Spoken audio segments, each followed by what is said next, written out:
Magluto ako ng fried rice. So, mayroon akong imitation crab meat. Itong boneless pork loin chops. Tapos itong cooked shrimp. Yan siya. Yung lulutuin kong fried rice. Yan yung mga ingredients niya.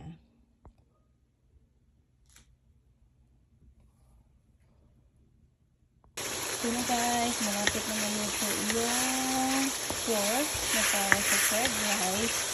Nilakihan ko siya ng slice kasi yung anak ko gusto malaki yung slice ng pork.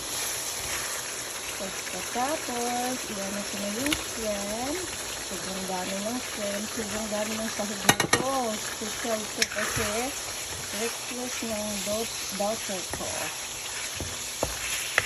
Ito yung paborito niya naman. Gusto ko na fried rice mo. Ito, luto naman din para sa mga anakis. Ito yung paborito ko sa anak ko. Yung lalaki din. Gusto din niya to. Ayan, mag-fried rice tayo.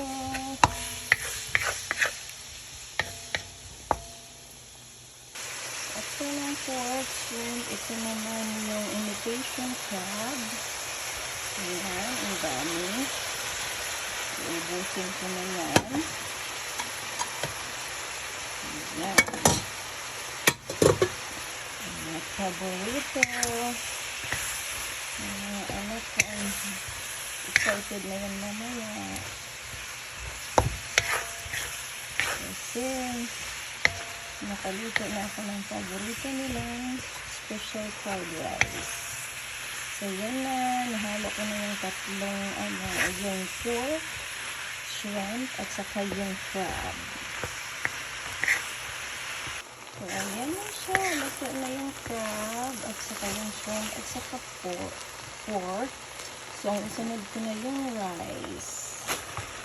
Ayan na siya. Halo-haluin mo lang hanggang mamix lahat.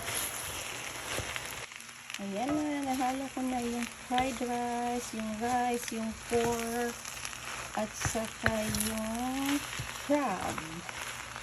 Gusto ko sanang lagyan ng carrots at saka yung peas. Ayaw ng anak ko kasi, gusto nila ganito lang. Kaya, kasi masayang kasi hindi din nila kainin.